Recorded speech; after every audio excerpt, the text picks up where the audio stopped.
is the podcast with your host, Clinton Washington, and your co-host, D'Angelo Gillespie. Let's go. You heard the man. Let's go.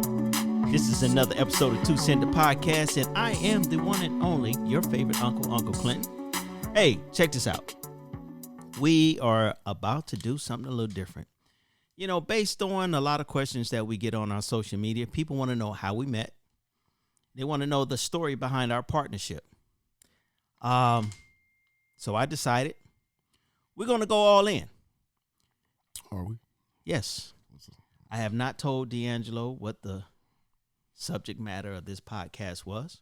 You ready? You don't got to get ready. Exactly. I'm just fucking. I want pure honesty.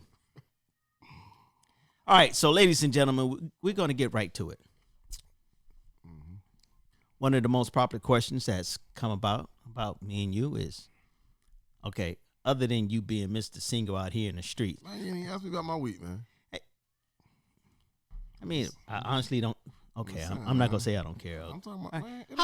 How was your week, D'Angelo Gillespie? And I'm glad you asked, man. I had a very busy week. A lot of podcasting, a lot of... Oh, you was editing last week's podcast. I was. It was a lot of editing from last week's podcast. If you haven't listened to that, please go do it. I don't think I have washed clothes this month. No, I have so many clothes in that hamper. I feel like I need to hire somebody to wash them, and I'm not even joking. I know that sounds... It sounds gross. No, you know what no, here's the problem. It's not that I can't wash them in the wash and dryer. I just have so many at this point. I feel like I need to... You know, you used to go to the wash house? I feel like I need to just go to the wash house and use one of them like $7 washers. Like Listen, I don't know what a wash house is, but us city folks, we call it the laundromat. Yeah, same thing. Same thing? I mean, you got a wife, so you probably ain't wash your own drawers. Hey, man, that sound it many a year. But now you know what? I actually don't do laundry, but I'm gonna tell you the secret to not having to do laundry is to keep doing it all the time. Fuck it up one time. Just fuck it up one time. Oh, the laundry? Yep. Nigga, them my clothes. No. I mean, so, you know, my wife has a process. And long as I screw up the process, I'll never have to do it again. Man. It works. I mean, listen. That shit is a flawed.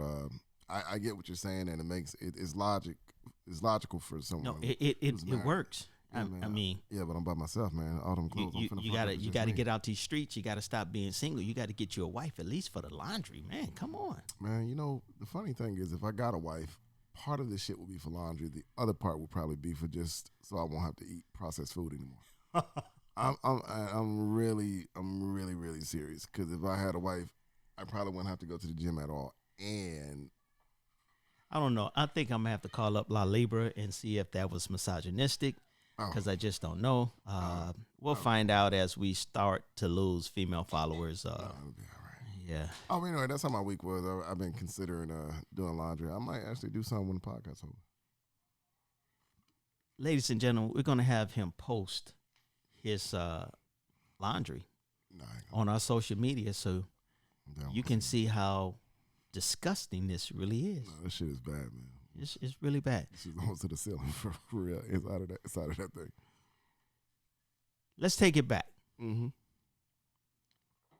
There's two sides to this story, and both are true. But let's start here. How did you and I meet? Me and Gary was talking shit about your business online. Where at? We was on Black Portland. We was looking for some catfish. Two southern gentlemen out here looking for catfish in the Pacific Northwest. And so Gary made a post in Black Portland that we looking for catfish. Where can we go? And a few people said that we can try Clinton's Kitchen in Beaverton, and we can get us some catfish. That's what they told us. Okay. So what happened when you tried to get this catfish? This very delicious, perfectly cooked and breaded catfish. Well, Gary hit me up, and I told him, shit, your spot was right up the street from me. It was like your spot was actually walking distance from my crib. So I met him up there, and the spot was closed. So I go on Google because, you know, maybe we caught you outside of business hours, and I see that it says Clinton's Kitchen is open, and it's about noon. It's about noon on. It probably was a Wednesday or Thursday. I'm sure it was an off day for us, so it's probably Wednesday or Thursday. And I checked it. It was, you was closed. It's whatever. We ain't gonna worry about it. We'll come back tomorrow. We'll come back on Thursday. We'll come back again. So the next day we went up there again, and it was closed. So now Gary back on Black Portland because everybody now told us check out Clinton's Kitchen because we live in Beaverton. So we like, yeah, we're gonna check my man out or whatever. And Gary was like, we went up there and it wasn't even open. And you know what I'm saying? And tell me another spot because we trying to get some food or whatever, and he ain't even open. And by now I'm chiming in. I'm like, we both went up there. It say he's supposed to be open. He's not open. And they said, why are you dragging this black man? And now I'm hot because I'm like, we would drag any other business. I said, if it's a business, it's supposed to be open. He say he be open. He either need to change his hours or he need to be at work.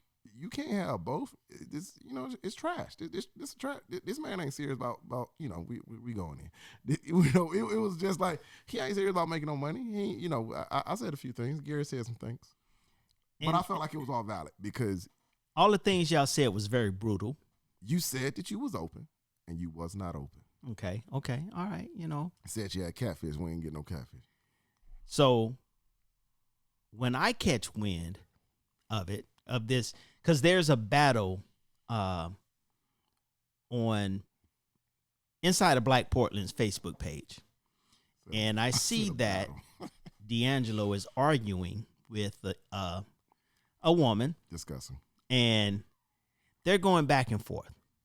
Me, as a business owner, I'm looking at this. So one friend of mine, he loves to throw some daggers. So he sends me a screen capture. And at this particular time, it's 54 comments in.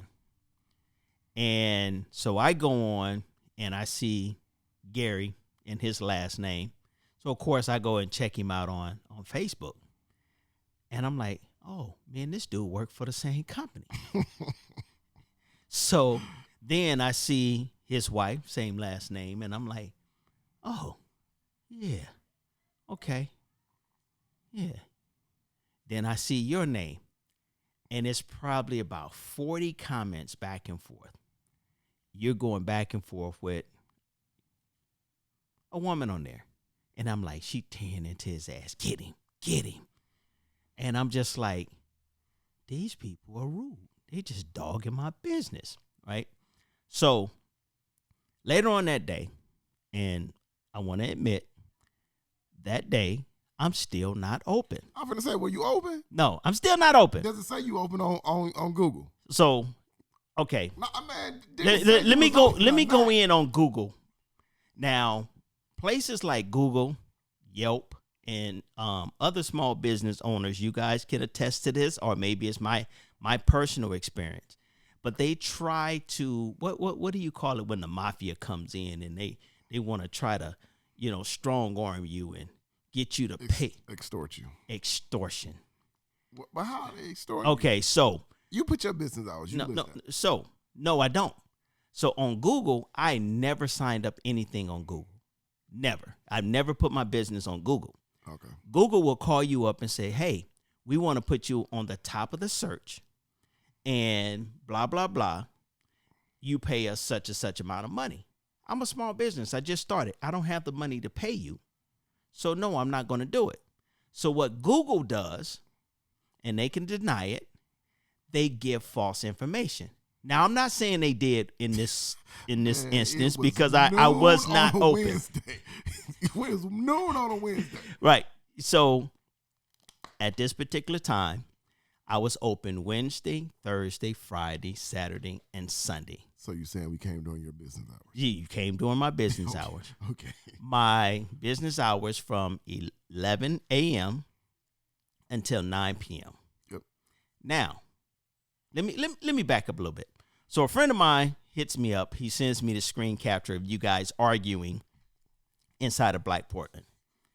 And I wasn't a member of Black Portland at the time. I hadn't heard of it.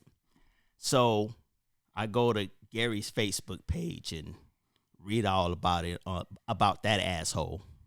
Then I go into your Facebook page, and you know you're an asshole too. Gary's wife is an asshole. You guys are destroying my business, right? So I'm pacing around the parking lot of where my food cart was located, and I'm talking to my friend, and he's telling me, you know, he's laughing actually. He's like, "Oh, they killing your business in Black Portland." I'm like, "Shut up." So I'm pacing around because I'm kind of, you know, I'm kind of hurt at this point. You know, my feelings is hurt. They dogging my business. There's one person on there defending me. Then one of my customers, she chimes in and she says, "That used to be my go-to spot." Used to be. Used to be. And I was supposed to cater an event for her. And she never responded. So I read her comment. How are you supposed to cater an event and she never responded? Right. So I go in to my text messages. I never hit send. Oh, so she did. So she hit you up.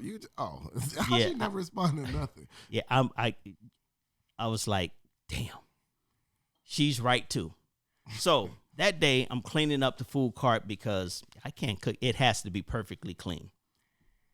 And while I'm cleaning up, lo and behold. But you didn't say why you wasn't there. I'm going to get to that point. Okay. So lo and behold, here's Gary. He pops up at the food cart again. And I hear him say, "Hey, he's open." I look out the window and I go, "Hey, you the one that's beating me up on Black Portland," you know, and I sound like I'm ready to fight. So Gary was like, "Hey, Playboy, it ain't like that. You should have been open."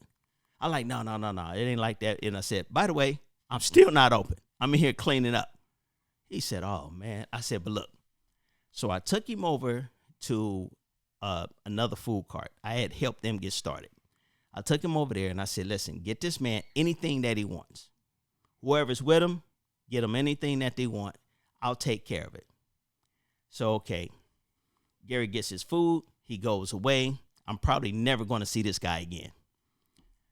Turn around, the guy from the second food cart, the barbecue cart, he introduces me to a friend. And he said, "Hey," he said, "this is Big Bro Clint. He helped us get started.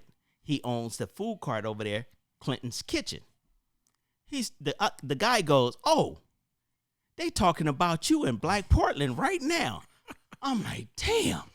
He said, no. It's all good. They're saying good things.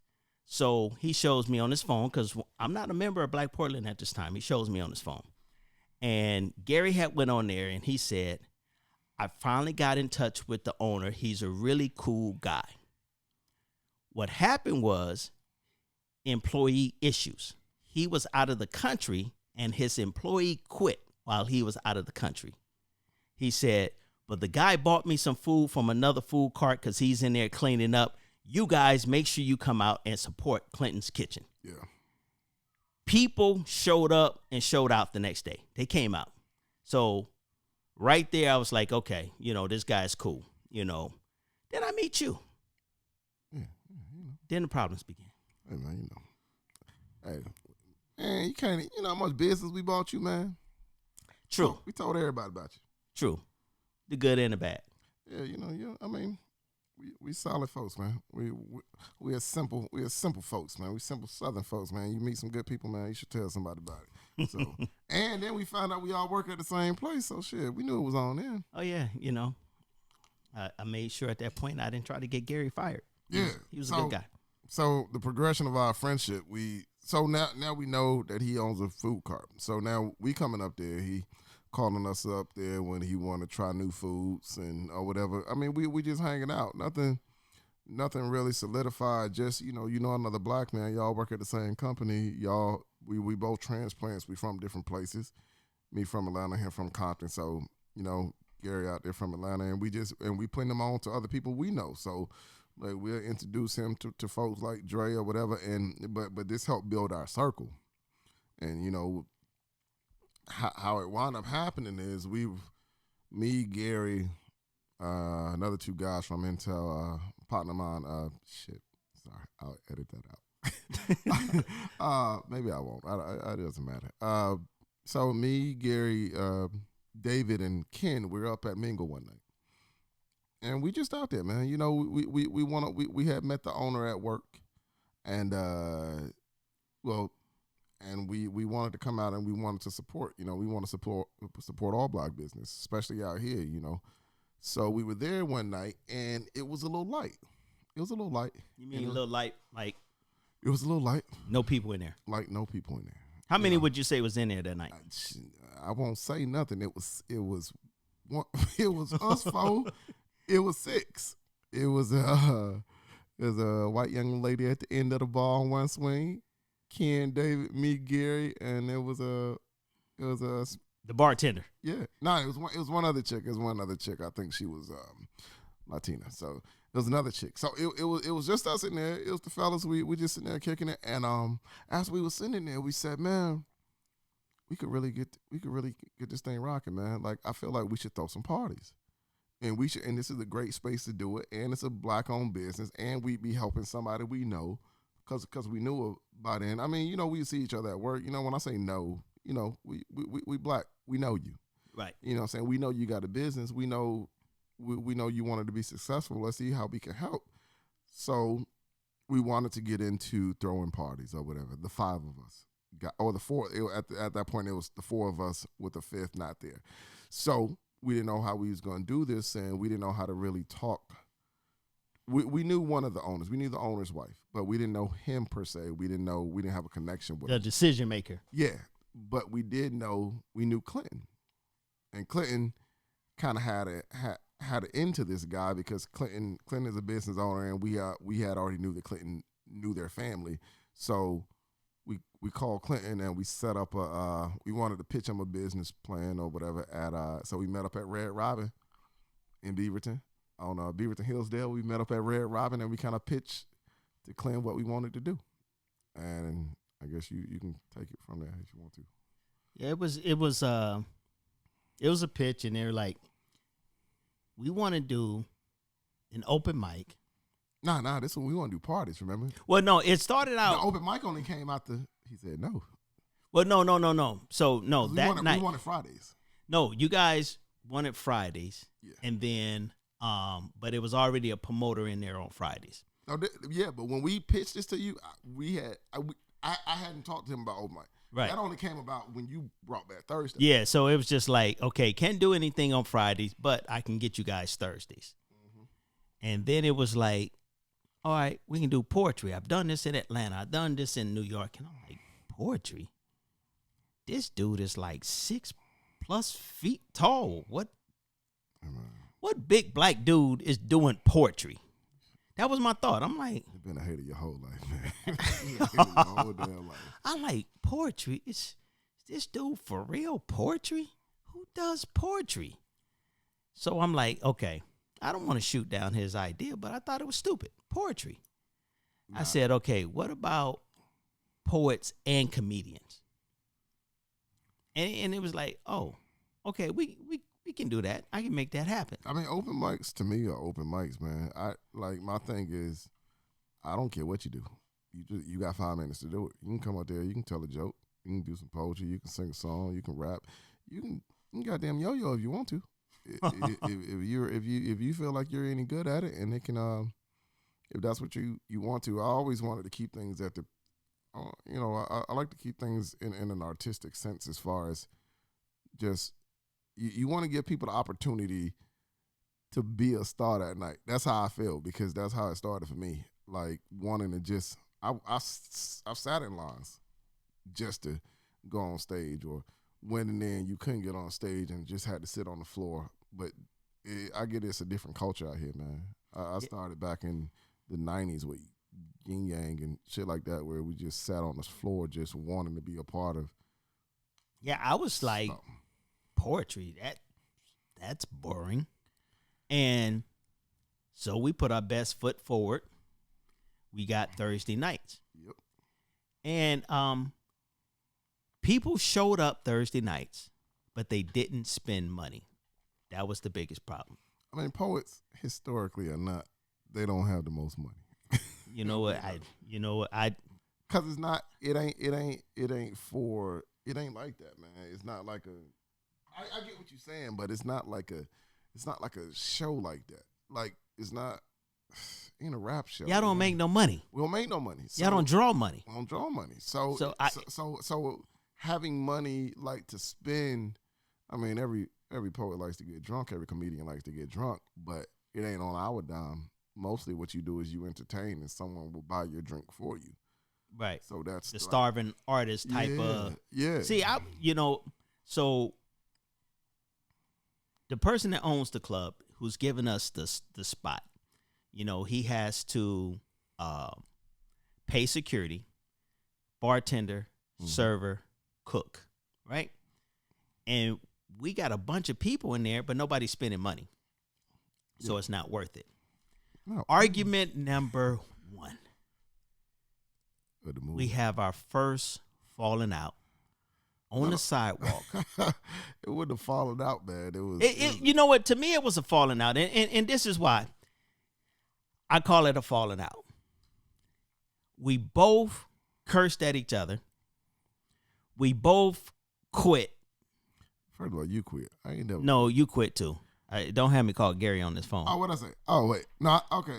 No, I said I went. No, I said, yeah, you're right. I said I wasn't going to do it. We quit.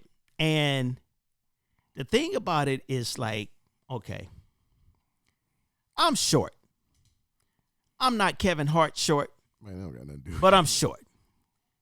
And when somebody taller than you raises their voice, man, I was not raised. You have to put more bass in your voice and raise yours even louder just to let this person know. Man, we weren't even screaming, man. We were. We were screaming. I said I didn't want to do it, man, but I said I didn't want to do it. No. See, I know I should have brought witnesses to this discussion. No, you wanted to muscle us to. Okay. So yeah, I remember that. I remember you using that term, muscle. So here's the thing, guys. Thursday was very successful. Okay. Thursday. No. Okay. It was successful in the sense of people showing up. Okay, I'm sorry. You're right. I'll rephrase. Thursday, people were supporting Thursday consistently. All right. But not spending money. Now, I understand, even though I'm an artist, I understand the business part about it, and I know that this is not conducive to a successful business to an owner of a club. So I understood that part, and I guess I feel like it was presented to me, but you got to understand how I was looking at it. I mean, and I understand all of it. Even now, I'm still kind of feel the same way, but I understand it like I understood it then. I didn't want to compete with downtown Portland. Okay, so downtown Portland, this was pre-pandemic. So downtown Portland, we got clubs on every corner. It's clubs. It's a whole. It's clubs inside of clubs. Yeah, it's just clubs. And I understand that you want to turn up on Friday nights. You know what I'm saying? You want to get drunk on Friday nights. You want to be belligerent on Friday night. We want to do all of this. Hell, me too. But artists don't want to fight you to do what they do on stage, not even comedians. And I understood that part, and I've been doing this long enough to where, true, I always felt like I'm seasoned, man.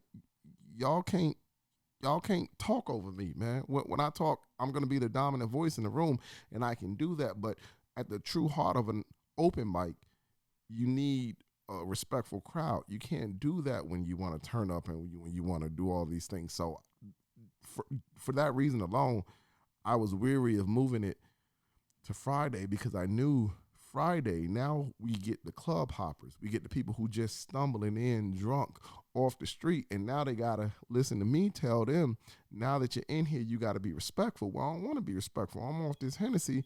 I want to turn up tonight, and I just came in here to drink and laugh at y'all and talk back to the stage, and that just ain't what we doing in here. But did it turn out being successful?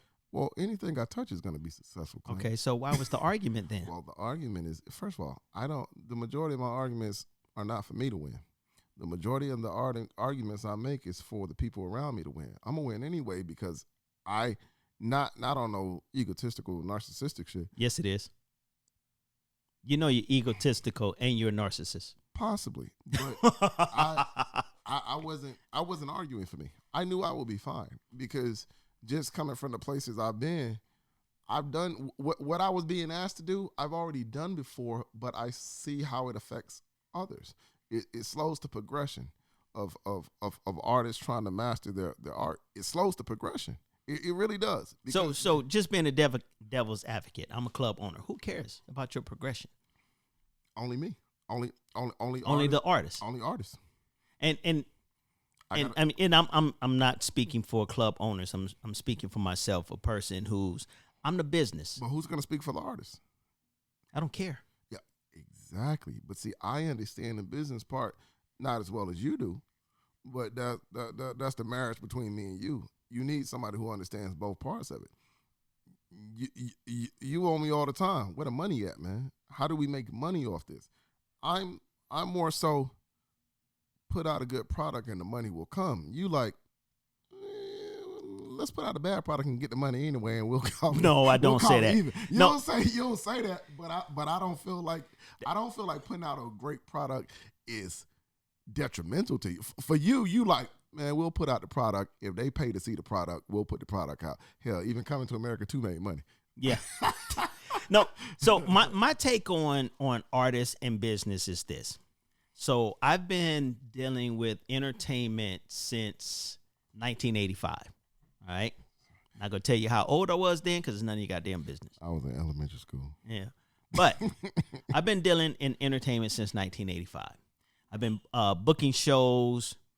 And so, I've had the bumps and the bruises of entertainment. In the 90s, I got an education from a guy.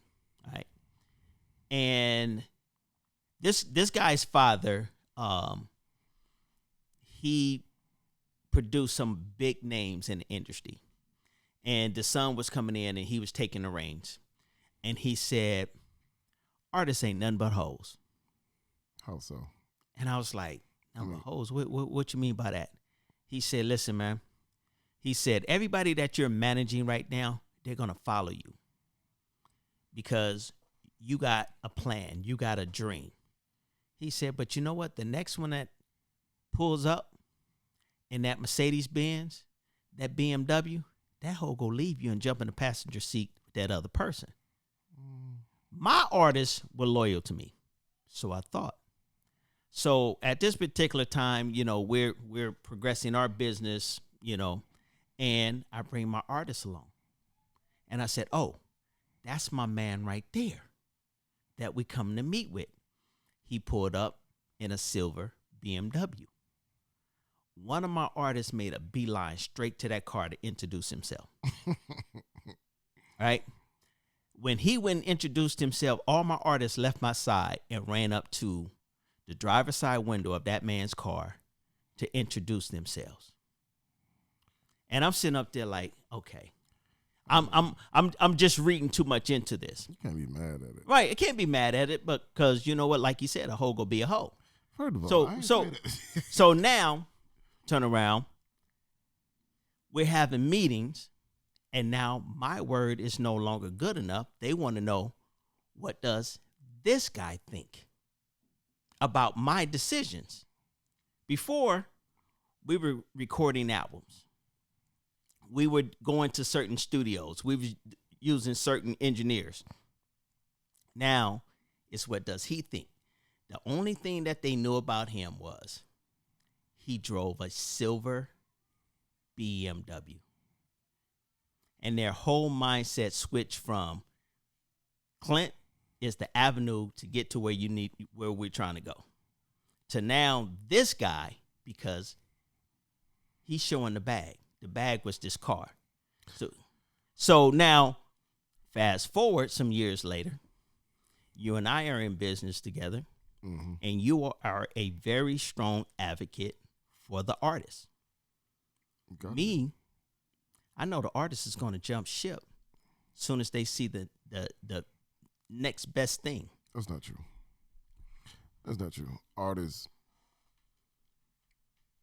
I don't speak for all artists. Artists just want the opportunity to get their art out. If they can be successful in the process of it, then that's fine too. I don't write because I feel like no artist started doing whatever they're gonna do. If you a singer, if you a rapper, you was doing that shit before any opportunities came along to you. You would be doing it for the rest of your life, even if it was. My father is a guitarist. My father gonna be a guitarist the day he die. It doesn't matter. My father loves to play guitar. He loves to play keys and sing and do all of these things. He gonna do that and be a welder. You see what I'm saying? If he never gets another show for the rest of his life, he'll always do these things. If you're an artist, you're an artist. You don't, even when the money don't come. I suspect that you was just dealing with some disloyal people, because for me, I just want to let you know a couple of those artists was from Georgia, not Atlanta, but they was from Georgia. well, that was your first problem. So that was your first problem. let's get to the thick of things. Let's get to the thick of things. Okay, so let's speed up in the story. So 2 Cent Fridays, our first endeavor, moved to Fridays because, to be honest with you, I understand the business part of it, and we'll speed up the story. We moved to Fridays because it made no sense for the club to be open on Thursdays. Now that we could do the same thing on Fridays, and now we can stay open to 2. There's a lot of things we can do by doing this way. So we've been running 2 Cent 2 years. 2 years. Yeah. Been successful. Yeah, I mean, So it so was- I want to say you're welcome. Okay, it's successful in the sense of it was already successful. It was light at first. We had to grind it out a bit, and then even when I didn't want to charge to get through the door, that was Clinton's idea, because I'm just from an era where we gonna get it going first, and then if the money comes, the money can come. But the money started to come, and we were able to do a little something with what we were doing, and that worked out, and we was rolling. And you want to tell I think we should tell the podcast story. I can't believe you just said that. So Don't do that. I think we should tell the podcast story. Man, stop wrapping that up, man. You know what? You bought them headphones. Do your thing. so now we're full steam ahead. We're doing 2 Cent Fridays, open mic. We throwing the parties. Oh, we start throwing parties. Yeah, we start throwing parties. We had the successful pajama party, We had the first Friday. first Friday, the pajama party. And We then did the other party. Then we did the New Year's party.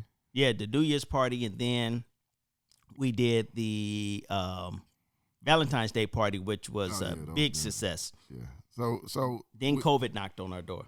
yeah. So we was doing the show, and from there we was able to start doing first Fridays, and we was able to just do a few theme parties, and it was working. And now I want you to tell how we got how we started the podcast. No names, but I like the story. I think the I story is think you like hilarious. because it kind of strokes your ego. I mean, everything strokes my ego, but you know how it goes. So, Mr. Single out here in the street gets approached. And I'm not going to say where he gets approached, but he gets approached. Yeah, don't tell the story before that. 'Cause Right. Yeah. And as he gets approached, he asks my opinion. And I go on record and I say this. You're being very vague. They can't follow this. You got to say, when you say you get approached. He gets approached by a young lady. Matter of fact, I'll go up into you. So listen, so somebody, I know is very Tread lightly, my friend. No, I got you. I like to keep friendships alive. But then again, how not really. long we been doing this? Where we at? What's the time at? We at 34 minutes, but we've already cursed a lot in Man, here. fuck this nigga, man. Look, look, man. So anyway, what happened was this young lady hit me up in on my DM or whatever, and she told me she had met me before, and she happened to meet me in the presence of Clinton, and she met me out there. And how she introduced herself to me, she introduced herself as someone who I knew from dealing with somebody else. I mean, I didn't know dude, right? So I ain't know her man from nobody. Matter of fact, shit, when Clinton made the introduction, I was like, what's up? When he introduced him to me and all the rest of my partners. But it went nothing. I don't know this dude from nobody, but if Clinton say you cool, ain't nothing. Did y'all not exchange phone numbers? he gave me his number. Okay, I'm from Atlanta. I don't give niggas my number. I don't know where that's from. I don't know if there's some shit y'all do out here. It's whatever, dog. I didn't look at it. Hey, I don't judge. But the point is, I ain't check it out. Anyway, but we ain't had no conversation. I think he sent me some music. You know what I'm saying? And I was like, oh, okay. I guess one of his dudes or his artists. I don't know who he did. I don't know what he do. But when he hit me, he sent me some music. It's whatever. But still, no. Y'all don't have a relationship. We won't have a relationship. All right. So moving forward. yeah. So this girl hit me up, and I ain't know. I'm like, what's up? And she hit me up, and she was like, you might know me from I was such and such girl. Okay. I mean, I don't like what you need. You want a table at the club or something? What's up? Because I don't do no business with you. We don't got no dealings. Right. And she was like, we should get together sometime. So now I'm on some shit like, we should get together sometime. Really? Because last time I was speaking to you, hell, I'm telling you about a chick, remember? Right. We was at your crib. Another chick was coming through. I'm telling her about the chick. And anyway, she was which you know what? I'm going to call you out on that. I think that's your calling card. Man, it's whatever. So so we don't want to address that? What? Did I was telling her about another girl? Yeah. I think that's your advertisement. If you are interested in me because I'm telling you about another chick, you should call her and y'all should get together before y'all call me next time and both come. Shit. I didn't know that was the way to do it. But so fast forward, she hit me up and I'm like, once again, I swear to God, man, I wasn't thinking nothing about it. And I was like, she was like, yeah, we should hang out sometime. Which kind of threw me, but I'm still a grown man. I said, cool, come by the club. No, wait, let's back up. So when you got this introduction, you called me. Yeah, I called you. You was on your way out of town. Yeah. And I was like, yo, such and such hit me up. Ain't that such and such girl? And he said, yeah. You was like, yeah, but I think they going through something. I'm like, well, she pushing up kind of hard. What you think? And you told me, you was like, going to knock that down. And I was like, but that's your man. No, my exact words was this. Give her what she he said, give her what she want. If she asking for it, give her what she wants. Mm-hmm. I'll say this to anybody, and I say this in the open. You guys can take this part of the podcast. You can make a clip of it, send it out to everybody. And I've told all my friends, if I see your woman out in the streets cheating, I'm not finna run back and tell you. Yeah. If I see, for my female friends, if I see your man out there in the streets cheating, no, I'm not finna run out there and tell you. I'm not on pussy patrol. I'm not supposed to lock your person down for you to keep them faithful. If your person decides they want to get out there in the street, hey, do it. If you guys see my wife out there, y'all better tell me because I don't think I can take the pain. No, but seriously, it's like I'm not in the business of protecting your relationship, right? And I'm not in the business of telling you what your significant other is doing, because if you turn out to be a woman beater or you want to babbit some guy's penis and cut it off because Clint came and told you he was out there cheating, I don't want that on my conscience. Not for you. You know what I'm saying? Now, but if you're a woman and you make, what the young kids call it, you shoot your shot. Listen, I'm not here to sit up here and be your moral compass. Well, I'll just say, I asked Clint what to do. And Clint told me, go on and get what she asking for. However, I'm still on some shit like, that's still your man. I know as a grown man, I know what we supposed to say, but niggas have fragile egos, man. So, you know what I'm saying? So, dudes have fragile egos. And I understand this, Clint understands this, we all understand the men, how we go. So, how the shit happened is, I was like, well, I can't really tell how she want to run this. So, what I do, just to be safe, I invite her out to the show. So I respond to her and I'm like, well, hanging out or whatever, I'm kind of busy or whatever, but I tell you what, why don't you come to the show And if you come to the show, you know, we buy you a few drinks. You know what I'm saying? We can chop it up, man. You know, and she's familiar with the circle or whatever. So, or I felt like she knew the majority of my friends, so it wouldn't be nothing crazy. And I had no intentions of dealing with her like that anyway. I was just trying to kind of piece it together because I don't know, man, where I'm from, man, when people get at you kind of sideways like that and come out the blue, you know, a lot of times, man, this could be like a setup, man. You don't really know how to peep it. And plus, you know, just, you know, through the grapevine, I had heard some things, but, you know, that ain't my business to speak on another man and what they doing. So, you know, whatever situation her and him had, I just felt like that wasn't really on me to speak on. You know what I'm saying? So I didn't really know what their past was, so I wasn't going to speak on that. My thing was just I could only navigate it from my point. So she hit me up and was like, I'm going to handle that. But I'm like, you know, I'll bring it to the spot. So invited her to the spot, and she came to the club.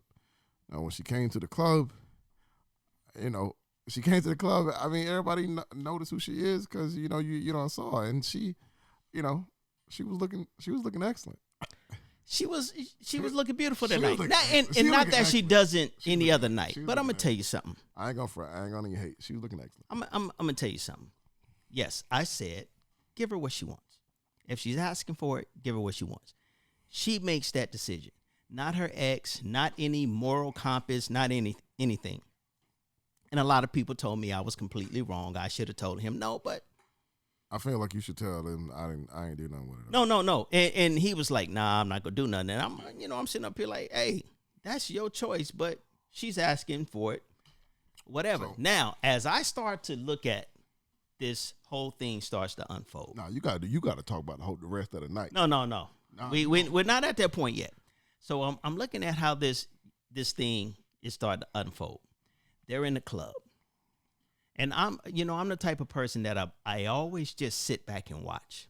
Even when I'm running my mouth, I'm sitting back and watching. And I'm going, this is too obvious and too open. And she put on I can't think of that dress that the fucking dress. yeah, that it wasn't a black dress, but that Beyonce that dress in that Beyonce song, and I'm going like, No, that shit was black. This was like- it was a cat. They called that a cat suit. it wasn't a cat suit. It was a a cat suit. whatever it was. I'm just like, It was nice. okay, this is more than what it is. So I told him that night. I said, something is up because it didn't play out just casual. Now, all of us are sort of kind of in this circle. I'm not. Right. You're kind of on the outside, but all of us is in the circle. We've been knowing each other for years. Y'all I've been knowing her. Y'all been knowing each other for the years. Right. So I'm looking at this like, this just doesn't seem like it's intended to be a meetup. So now, I don't know. I can only speak from hearsay after that night happens. Hold on. First of all, nothing happened on the night. No. I'm talking about as far as she ended up engaging the guy that she was leaving a relationship with. Well, yeah, but I just wanted to say, and I want to say it publicly, man. Yo, she came to the show, man. She bought a few drinks. Me and her, we hit a few other spots, about 3 other clubs, because there's a lot of clubs in the area. We got drunk, man. We chilled out, man. We came back to the spot with all y'all. Everybody, we was all chilling together. Everybody went their separate ways. I went to the bathroom. I looked up, motherfucker. She had gotten in the car with home. She must have got that text. Wait, you know what? Now, the thing that what I started to look at from that point was, this was a show. Possibly. This was intended to be seen with you. Yeah. So the word would get back to the ex. Yeah. Because if you're really trying to creep with somebody, you don't go to you don't be a populated place Where of people- your ex's friends. Exactly. All y'all know him. Right. You know what I'm saying? So, and ladies and gentlemen, we're getting into how we started this podcast. Yeah. Well, right? I don't want y'all to think we just rambling off this for nothing. This is actually how we became to do the podcast. And if you just stay tuned to the story, you're gonna see how the podcast came because of this. This was actually the catalyst that actually made us do this. I'll let you finish. Right. So fast forward. The night is over. She goes her way. And I know D'Angelo didn't go that way because we're still in the club. We're with the owner. We're chopping it up or whatever. We even called her to make sure she made it home safe. Didn't hear anything back until the next morning. We're not going to talk about the next morning though. We're gonna fast forward. Fine. We're gonna fast forward. No, hold on. You know what? Hold on. I ain't gonna let Clinton gloss over it that easy. I'm not gonna go into details. I'm just gonna tell y'all fellas one thing. He loves this part because this is a stroke of the ego part. I'm actually not gonna. If I was gonna stroke my ego, I'd tell the whole story and I'd take my phone out. Fellas, don't call me. Don't text me. Not even just me, man. Don't call or text no man. I feel that shit is very feminine, and whatever you think she did that shit. Okay, whatever you think she did it. Whatever you think she said it. Don't call another man asking no questions about what your girl did.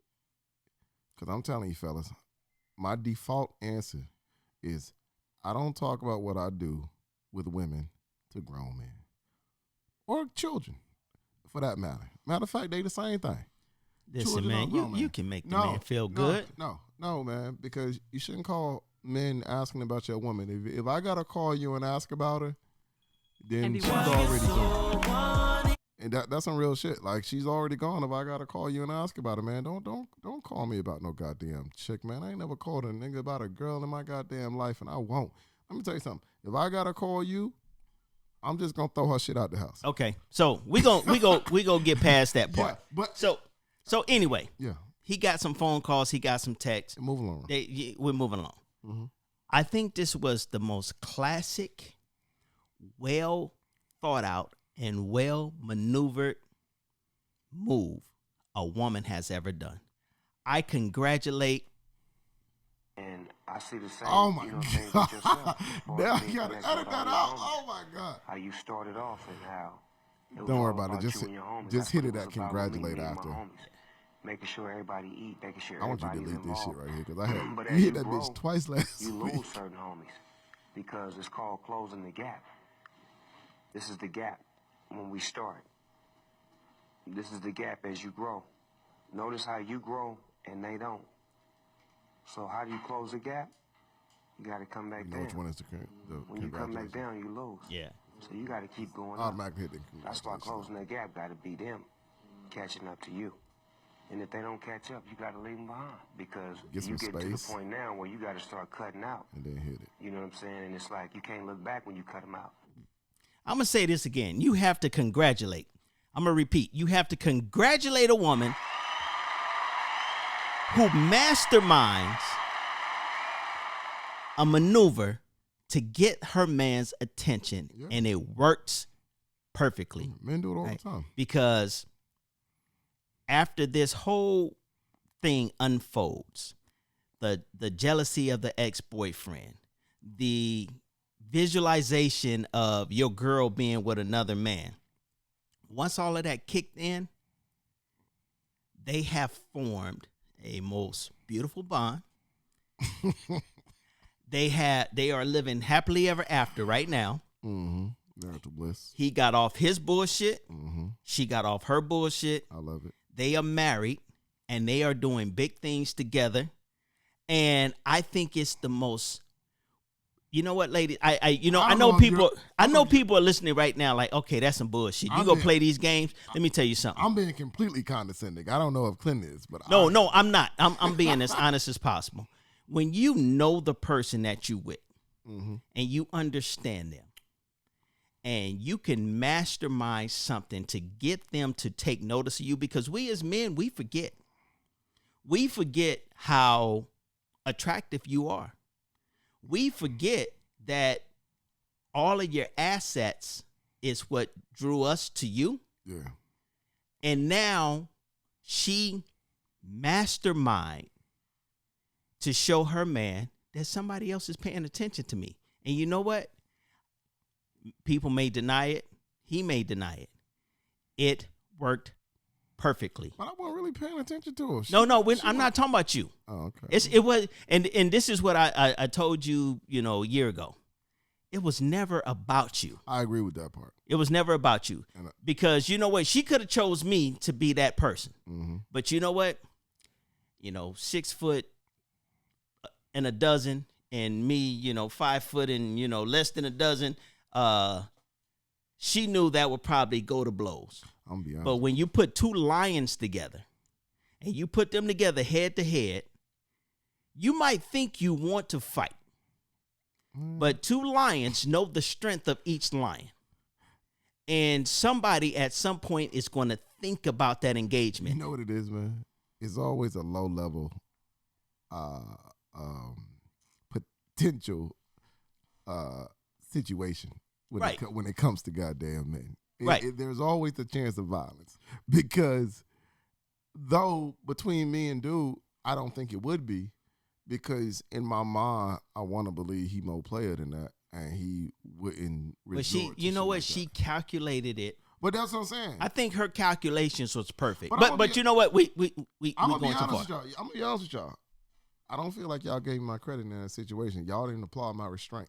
Hey, you know what? Listen, like I said, you want to always make it about you and your ego, and we're not doing that. So now, how did we get to the podcast? Oh, so later on down the line. You got that? Yeah. Okay. So later on down the line, the female and her man, they come into the club. Mm-hmm. It's with me and D'Angelo, a few people. We're sitting on the sofa. Mm-hmm.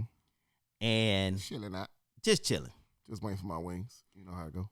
And I'm sitting there. And yes, Mingle Lounge has some very good wings. Fantastic. Shameless plug, I think. But anyway, so they come in. And I'm like, everybody's eyes kind of lit up because, there's a few of us that know this story. And the three of us that was sitting there, we know the story. Me, D'Angelo, one other person.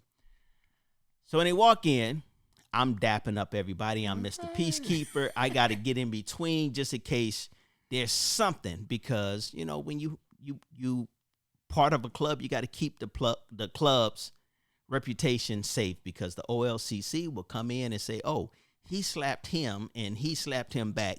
We're taking your liquor license. So I'm, want to make sure that doesn't happen. Shit would never happen. So turn around. I grab the gentleman. We go outside and we talk.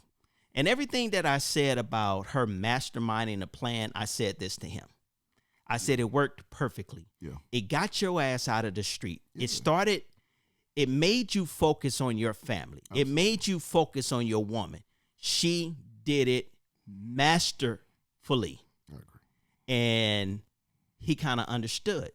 And, I said something like, you could be mad at D'Angelo, but just understand that this was something that she did to get your attention. She got it. And then he says, we getting married on your birthday. Right? And I'm like, she's good. She's good. Because you know what? Yeah, I won't go into other details. Man. But so now, D'Angelo, I'm outside. D'Angelo has to come outside. I was leaving anyway, man. You wasn't leaving. I swear I was leaving, man. I got my wings, man. I was leaving. I swear I ain't come outside. He didn't have no wings in his hand. Man, stop playing. I ain't come out there for y'all. He came down there and he goes, so what's up, man? I said, nothing. The other dude walks back into the club. Now, when he walks back into the club, he walks out. Everybody walks out behind him because now the two lions are about to clash. That's what everybody's thinking. Man, we are grown. The other man comes down to the corner. He said, hey, man, I just want to let you know that ain't no beef. And they dapped up. Now, there's a bunch of people out by the club door, and they're kind of looking there just waiting on these two lions to tear into each other. About a chick. But these two kings, they don't. But everybody's expectation is they dap each other up, and they go their separate ways. So my buddy goes, damn, you should start a podcast and start talking about relationships. This is a real life, man. Real story right here. 100% true. It's like, you got them two guys to shake hands. I ain't never had no problem with dude though. Right? It don't matter. See, you bringing your ego into it. It's It's like not about ego. you at this point. I ain't had no problem with dude. And so it's like, dude. And so my buddy says, and he don't say the word pussy. He says putty. He said, man, cats would kill over some putty in a heartbeat. He said, man. So he like, he must know him because he like, must not know me. Man, you should start a podcast. Don't give me an idea, especially if I can figure out a way to monetize it. Don't give me an idea. That's the wrong thing to do. Give me an idea because you know what? There's 24 hours in a day, and I can utilize every single last one of those hours doing something. You can ask D'Angelo, 1, 2 o'clock in the morning. I'm calling. Hey man, you can utilize and do something. So I've been a lot busier since I met you, and that's good. So now we're sitting at our regular job. I call him up, say, hey, man, what you doing for your lunch break? Man, I ain't doing nothing, man, and I'm not coming over there to talk to you. I said, like, hey, man, I need you to swing by here. I need to talk to you. He tells me, okay. So he comes over to my desk. that's when we was already doing the show. Yeah, we're already doing the show. We doing the parties. Yeah. We got a lot of stuff going on. Me, it's too many hours in a day to not be doing something else. So I said, hey, man, walk with me to my truck. So we walked into my truck, and I said, hey, man, I'm going to start a podcast. Now, understand, just like you make the majority of the decisions for 2 Cent Friday, this podcast is going to be mine, and I'm going to make the majority of the decisions. He said, Clinton, number one, we're not starting no podcast. You have already taken my weekends with these parties and this show.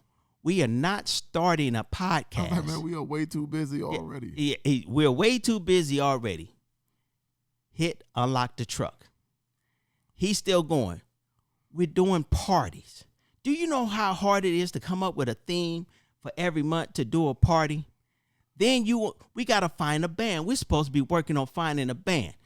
And he's going on, and I open up the truck door, and I go, we got to do it. And I point into the truck, and I said, because I've already bought the equipment. I remember that shit. I was like, man, come on. And he said, I guess we doing a podcast. Yeah. And when you showed me the equipment, I was like, no, I swear to God, I had never even considered doing a podcast. Like, and even when you showed me the equipment, I was like, I don't know shit about doing a podcast. You don't know shit about doing a podcast. I mean, I really didn't know anything. But Clinton also knows if Clinton step out there and he like, hey man, step out here with me and we can make it work. He also know my work ethic. You know what I'm saying? So, and I know his work ethic. So like failing at something, I'm not really worried about that. If we in it, we in it. And so, I don't know. I won't lie. I did not want to do it because I did not see the time. But that's why when, it's funny how God works and it's funny how life works. This pandemic shit, for a lot of people, it slowed them down. For me and Clinton, it focused us. We were able to do this podcast through the pandemic. Like, it's so crazy, man, because think about it. The pandemic allowed us to take us a step back from the parties, a step back from the show, and what that allowed us to do is focus our attention on the podcast, learning about we are really learning on the go. We learn how to do this. We listen to somebody else, and then we YouTube, and we learned, and we read, and we found out how can we put together podcasts. We had to find out the best equipment to use, and now stepping into the next portion of this, hell, I'll even tell y'all right now, we are going into visuals and other ways to get what we do out to y'all, and we learning about that. But we've made some steps. Now I'm let me take a step back. Let me go early 2000s. You've been entertaining the world. You've been to countries doing your craft. You've done poetry everywhere. You've hosted parties. You've been a promoter. Get your shit off. I like it. Why are you working with me? No. I mean, Are you hold asking on. me? Hold on. Are you really asking? Yeah. Asking me Why are something. you working with me? Because, I mean, you don't need me. You have all the entertainment ability to do this by yourself. And a lot of people have had to come in and maybe mediate our arguments. Because we argue. We go ham. Yeah, but Why go through all of that with me when you can just go off on your own and just continue the entertainment thing that you were doing? you ever meet some people who you in business with, who you not arguing with, you should get out of business with them. I don't want to deal with motherfuckers who believe in my vision so much that they willing to goddamn shield that they real willing to hide their own. Honestly, that's why I fuck with you. Arguing with you is good because I'm not arguing that we can't do it. I'm bringing up the roadblocks that you don't see, like I want you to bring up the roadblocks I can't see. By the time a motherfucker tell me and you that we wrong, it's gonna be, yeah, I told him that already, but we decided to go ahead and push forward with it. It'll never be because we didn't see it. Right. You know what I'm saying? We come from two different things. You approaching it from as a business. I'm approaching it from an artist. That's a good connect to have, because when I feel like you're saying things that fuck over artists, I tell you, I wouldn't be a part of that. That sounds like you fucking over the artist. When I say things where you find out, when you think, nigga, you fucking the money up, you tell me you fucking the money up. So but you need that. At least when me and you hear shit on the street, something about what we doing, even the shit that we've been overcoming for the last month in this COVID shit. Y'all said it. People told us this is our gripe. That might be y'all gripe. Me and Clint argue about it. I don't give a fuck about what y'all talking about. I'm going to say it. Clint we acknowledge the problem and then we find a solution. Like I'll tell you, like you get, like I told you the problem a few weeks ago, and you was like, well, what's the solution? And I was like, let's not do it. And you was like, that's not the solution. That's not, you're not being solution oriented. You're saying, let's not do it. I'm saying, give me something else besides just a shutdown. And we eventually found something that was going to work. So, but you know, I mean, I when you say why work with you, I just want somebody who's going to push it as hard as I'm going to push it. I feel like we good at different things. Where I fall short at things that I can't make happen, things that I just cannot make happen, and we don't gotta like point them out. Things that I don't have. We can point it out. Go ahead and stroke my ego. Tell me how good I am, right? Oh, let me tell you something. Hey, without Clinton, I could not do a lot of this shit. I just don't have the resources to do a lot of this. So Clinton puts me in positions to win all the time. Clinton makes sure that we are always working with the fucking best. We not ever going to work. We don't deal with anything subpar. Everything that me and him touch, it's always a user error. But see, we can work with user error. We can work when Clinton is off or I'm off. We can work with that. As far as the equipment, or as far as where we at, as far as who we working with, no, we're not going to cut corners on that shit. So those are connections and resources that I don't have. On the opposite end, Clinton know that I'm going to get up in the middle of the night. He know that I won't go to sleep until some shit is right on the artistic side. I believe in making our show the best. I believe in what we give to the public. I put pride in that. It means something to me to shake everybody's hand who come out to fuck with us. That means something to me. Clint make sure that y'all niggas pay to get in. Now, you know, it's funny because, like I said, since 1984, 85, I've been booking shows, dealing with entertainers. My homeboy from high school, he used to imitate Prince and put on some hell of a shows. We had Morris Day and the Time. My group was called Special Edition. We imitated New Edition. And we would go around and put on shows. You know, I'm from the city of DJ Quick, Dr. Dre. We had entertainers everywhere. Y'all don't know Alonzo, you know, Skateland USA. I come from a city that, you know, they'll kill you, but, you know, they'll also entertain you at the same time. You dropping names. So it's like, I know talent. I know talent. And I say this to people all the time. The reason why I told D'Angelo that 2 Cent the podcast is mine is because it's not just to control the business, it's to control his talent. Because the talent is not just me, right? You know, I'm a talented person. You put me in a certain situation.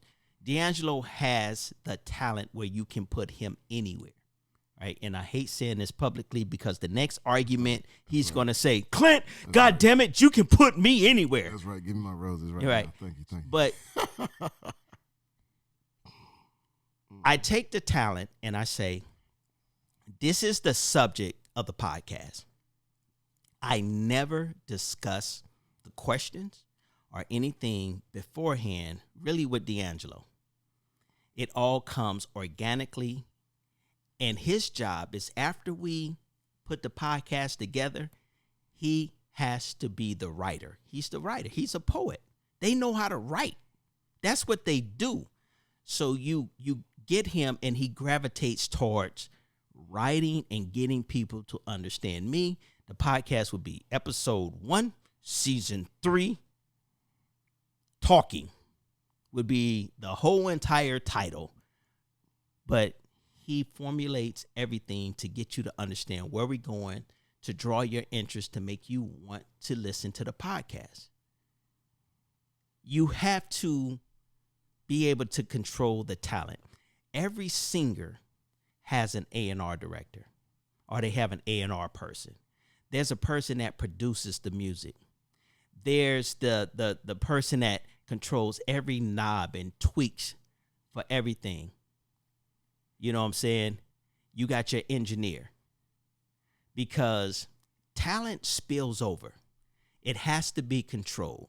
It has to have somebody that tells you when to hold back, somebody that tells you how to enunciate your words when you're singing. That's me. I have to control that talent because his talent is everywhere. So, yes, 2 Cent the podcast belongs to Uncle Clint. That's true. My talent is everywhere. Thank you for being on. But you can't have 2 Cent the podcast without having an exceptional co-host. If you guys ever followed hip hop, remember back in the 80s, it was about the DJ. D'Angelo is my DJ. He makes sure that the music. You ain't never on the mic. All right, come tonight. Come get on the mic. Come step on the mic. Well, no, I'm talking about as far as this, and I'm speaking metaphorically. All right. He's my DJ.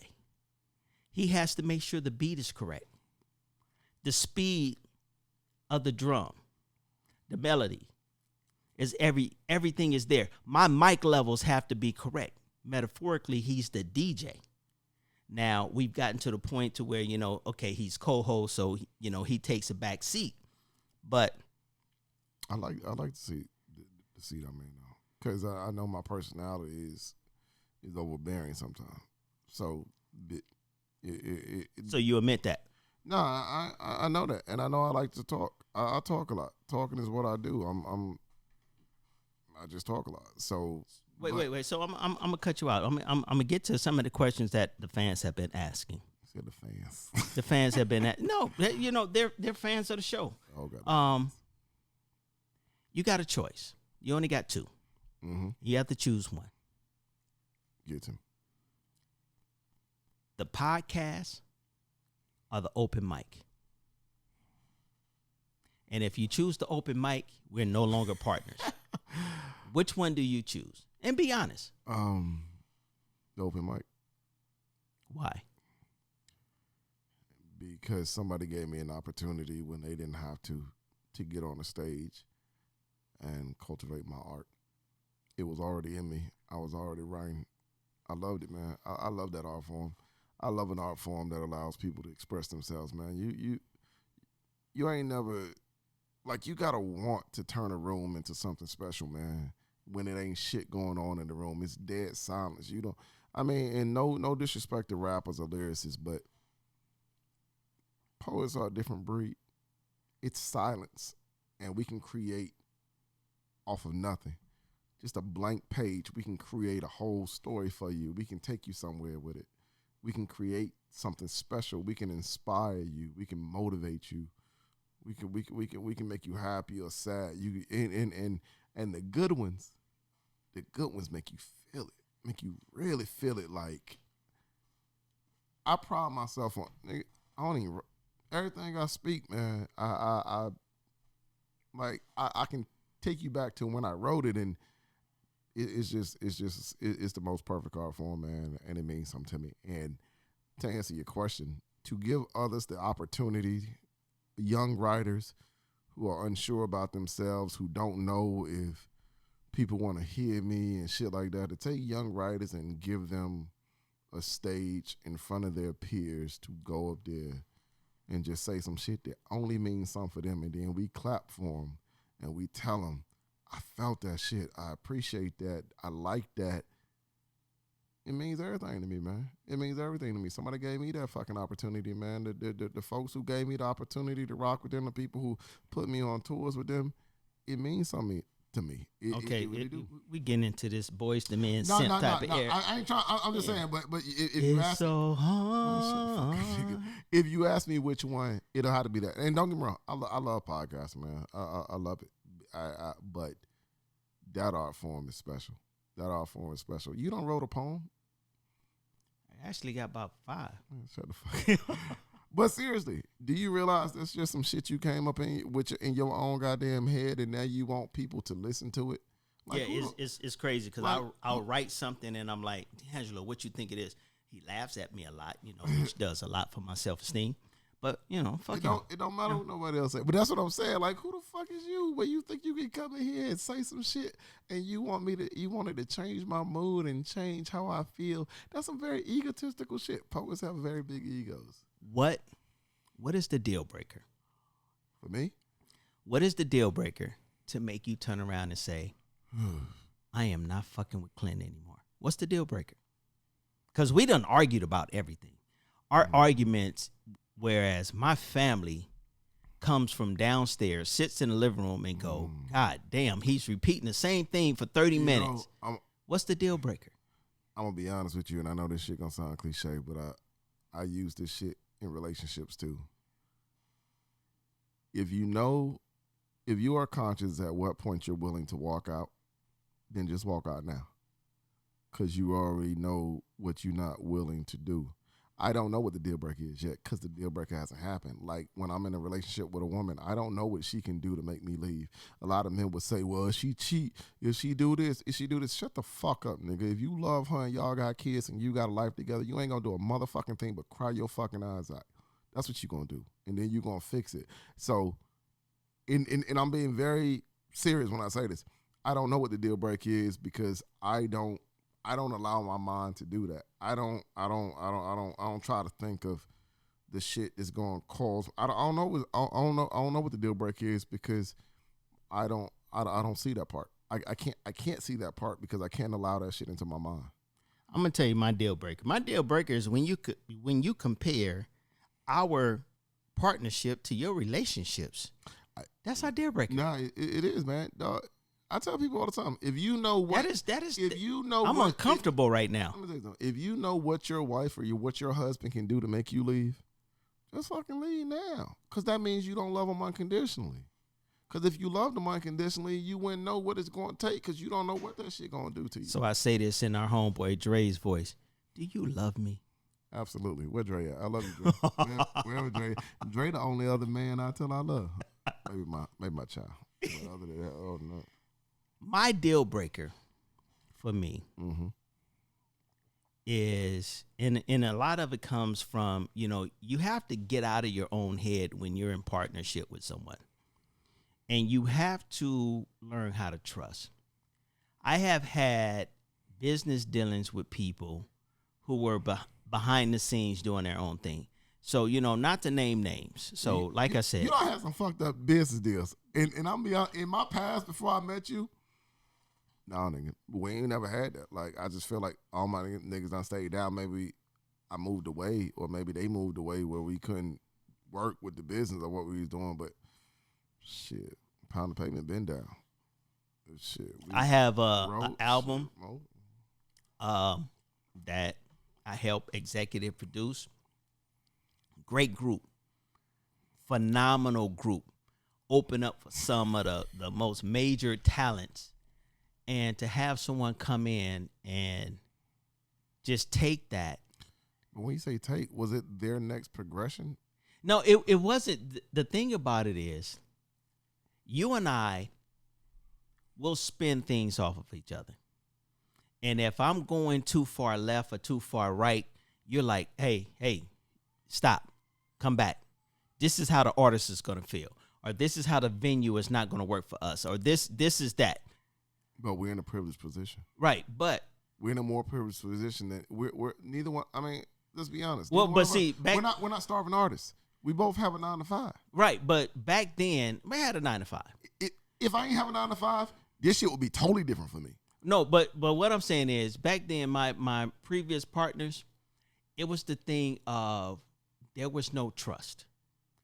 There was not even a little bit of trust. No matter what I did to show that, I was trustworthy, there was no trust They because, didn't trust you or you didn't trust them. well, they didn't trust me. I remember, Were your focus? Was your focus divided? well, so Only you know that this is how I got to that point. So I was over at one of my business partners' house. We was having a business meeting, and I looked at this notebook, and you know how you just haphazardly open up something or turn a piece of mail at somebody's house over. You're not really thinking of what you're doing. It's just right there or whatever. Why you going through my mail, nigga? You'll realize, oh shit, I shouldn't be touching that. So I tell you what, you can touch everything on that counter. Just pay the shit. When you touch it, take your credit card out. now, but my man had a notebook, Mm-hmm. and it must have been meant for me to see it because I had turned the page in this notebook, and it says, "What is Clinton's purpose? Oh, What? you for real? Yeah. What is Clinton's purpose? What does he get out of all of this?" Now, mind you, I have my own management company. I had a trio rap group. I had 2 rappers, a producer. I had a female singer. I had a very well-known female group that ended up making it. I had a country western singer. I had a rapper out of San Diego and a rap group out of San Diego, California.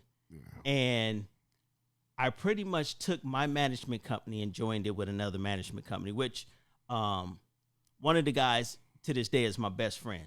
But his good friend at the time was the head of our company, and we decided to keep it that way.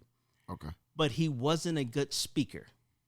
Anytime we would go into a business meeting, You need to stop saying this shit about people. no, I'm he wasn't a serious. good. And what I mean by it wasn't that he couldn't talk. You say this shit about a lot So of people. let's say for example, we come into a meeting to meet with you, Yeah.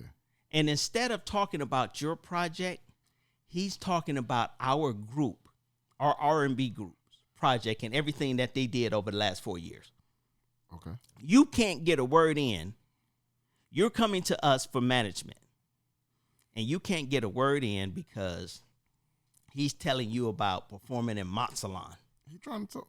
He's telling you Talk about about this his resume. this group performing and opening for the OJs. He's telling you all of this stuff that's irrelevant to what we can do for you. Okay, so you're not selling. Yeah, okay, I get what you're saying. Right. He's not selling the company. Okay. Right. He just, oh man, you should have been there when we was performing in Mott Salon. No, I get Oh, we performed in Australia. We did some big boy shit. I got you. But you won't shut up about it long enough to hear what this guy is pitching, because he's pitching for us to become his manager. And this is Yeah, I get what at the you're saying. particular time, this was a country western singer. Phenomenal guy. I end up getting a signing bonus for him. But yeah. But anyway, you have these people that you work with, and it got me to the point to where I have to get out of my own head, because you have to be able to trust your business partner that he has he or she has your best interest at heart. But I feel like you gotta trust people to be themselves. Like, I mean, See, you say that, and I'm like, you know what? I don't need you to be that shiesty person. Yeah, but if you overlook my shiestiness, then you doing yourself a disservice. And then when you surprise, that's like fucking with a bitch you know who don't want you or who is impressed by your car, some money or some stupid shit, and then you get out here to the casino and she asks you for $1,000. Like, I only give it to a nigga. You knew who she was before she left the house. Now you gonna get out here and you gonna have fun with her? No, give her the fucking money because that's who she is and that's what she doing. Just like when you dealing with your dudes. If your dudes do some goddamn silly shit, like, you know the live wire of the group. You know the problem of the group. You know, if me, you, Dre, Gary, Jaheim, Dave go all out to a casino, who's starting the fight? You? Exactly. I know that. You know that. And all of them know that. If somebody said, who's starting the fight that night? D'Angelo's starting the fight. Because D'Angelo is the live wire of the group.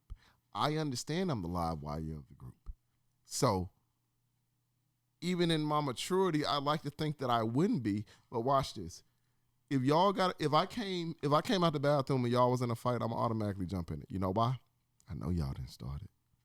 Because I know y'all personality. I know your character. I can say this. If somebody started some shit and we all out, it was probably me. I can see where I would be offended by some shit that somebody did and I had to go ahead and go that far. Well, in my younger days, I would. Now, I really think we probably all got too much to lose at this point. So I couldn't see myself doing it now. But if I ask my partners from back home, they'd be like, I don't even hang with dudes who wilder than me. It's a problem. My wife, you know, when I'm hanging out. You fucking the money up. If anybody gonna fuck the money up, it's gonna be me. When I hang out at too late and my wife hits me up, she's like, "Hey, you all right?" And I'm like, "Yeah, I'm with D'Angelo." She's like, "You want me to send security?" Nah, but it's one of those things like, you know, yeah. When you get to that point in a business ship, a business ship. I don't even know that's a business word. and partnership, right?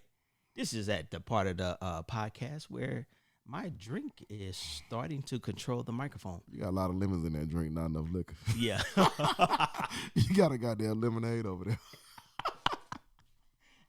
So one of my buddies, he would never be in a partnership. And me, I like partnerships. I like being able to share the responsibility. But I've also had partnerships where I've had to call up a person and say, you know what, man, our partnership is done. You be having some terrible partners, though. You know what I do? Just because I've listened to I mean, yeah, I got my shortcomings, but at the end of the day, I'm loyal. I'm solid. My folks know I'm solid. My people know I'm solid. Like, and I don't say that because I feel like every nigga say that. Every nigga be like, oh, I'm sorry. Man, shut up. You know what? When you say loyal, so I'm gonna tell you the story. When I say I'm loyal, I mean when I'm out, I understand that I'm standing for more than just me, and I understand that I'm a representation of you. When I say loyal, I mean if what you're doing or what you're engaged in is detrimental to Clinton, Washington, or the rest of my partners. Yeah, my whole government. I'm not gonna be a part of it, and more than not be a party to it, I'm gonna be against it. You can't talk crazy about you around me, and that's what I try to get to my niggas. No. Don't come back and tell me what this nigga said about me. Tell me how you slapped the shit out of him as soon as he said it, because we don't play them games. Right. And I understand we're all grown, and you probably shouldn't do that, but don't let people talk crazy about me, man, out here, man. You know what? Just don't. And I'll be honest. So 1998, I had a business partner. I had a company called TS Entertainment. You be trying to get your Google shit me. off. Google. You trying to get your Google shit me, off. baby. Google me, baby. See what I've done out here in this industry. Hey, No, relax. seriously. Please So I relax. had a company called TS Entertainment. And my partner comes over to my house, and he's going through my computer. Mm-hmm. Wow. And I'm watching him go through my computer. And, okay, let me throw a little bit of age on this. He's got the floppy disk in the computer. I want you to end the story now. And he's saving, like my contacts, contracts that I got with folks. And, you know, he's doing this on my computer, and I'm watching him, right? So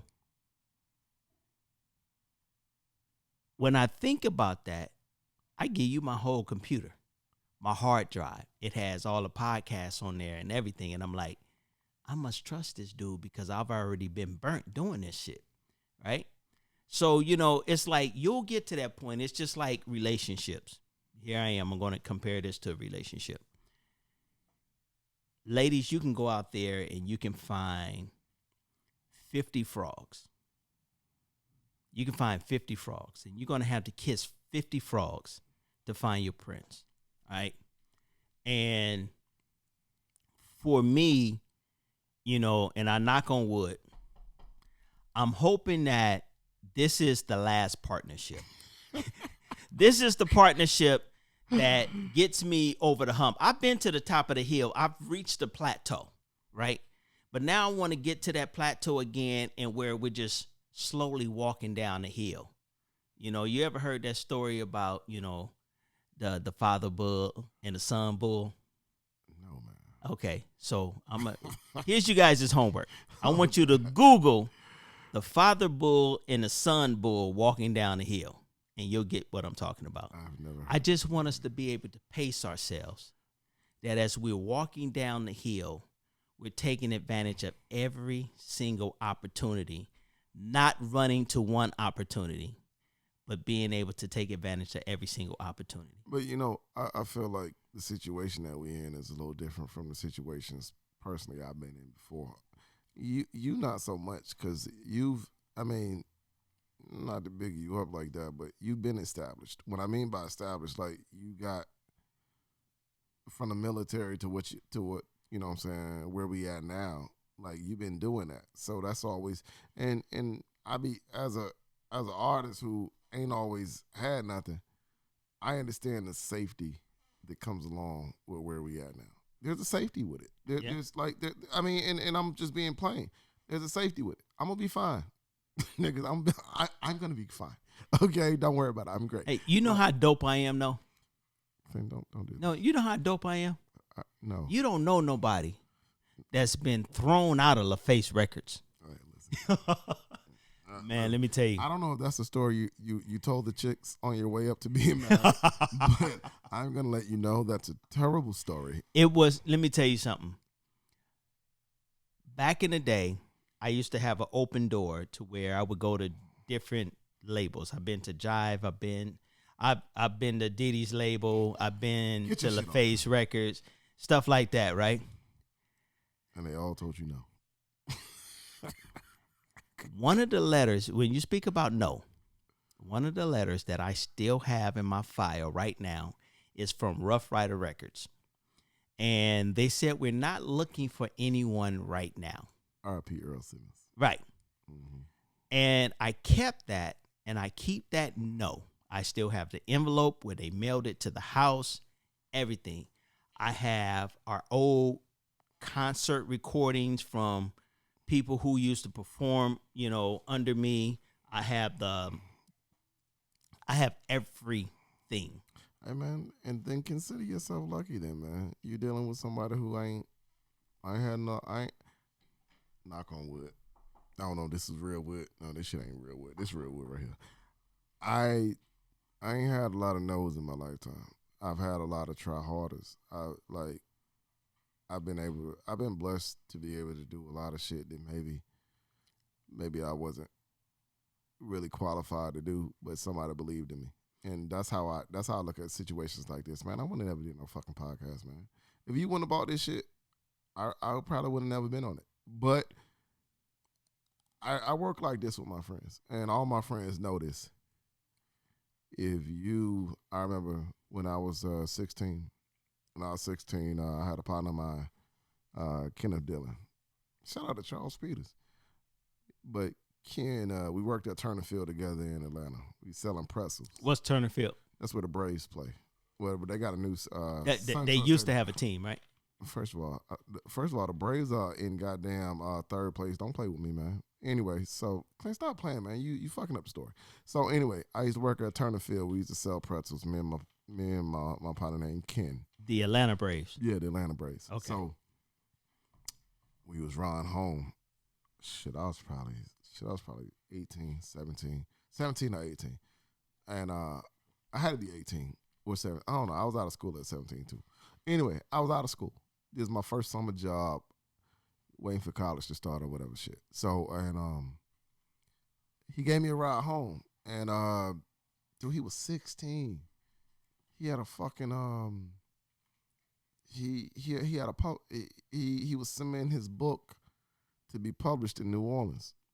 Him and his partner Charles Peters, and me and him we got real close over the summer or whatever. But then he went back because I think he started LSU, and that summer he sent me a letter, and I remember, man, they had got the book published at 16. You gotta remember, man, we just some dudes out the South, man, doing poetry. You know what I'm saying?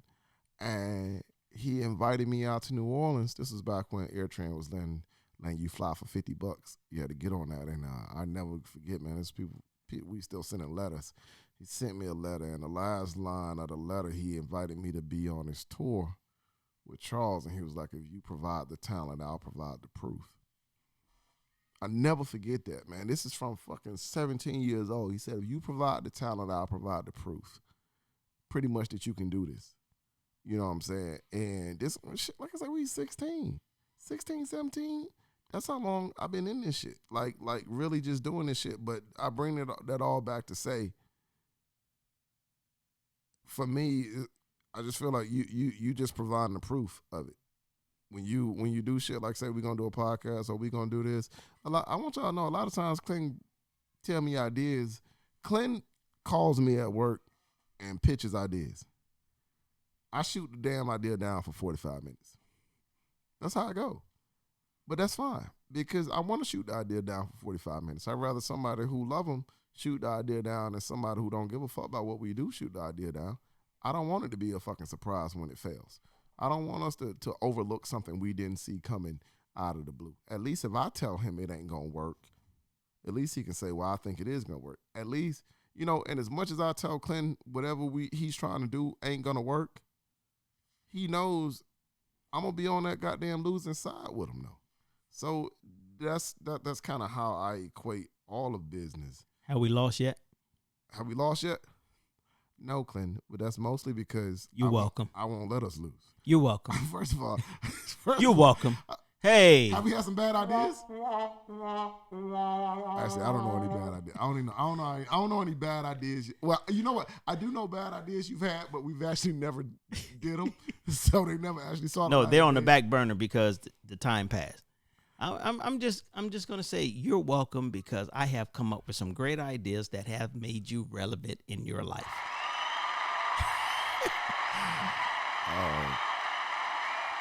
That's bad.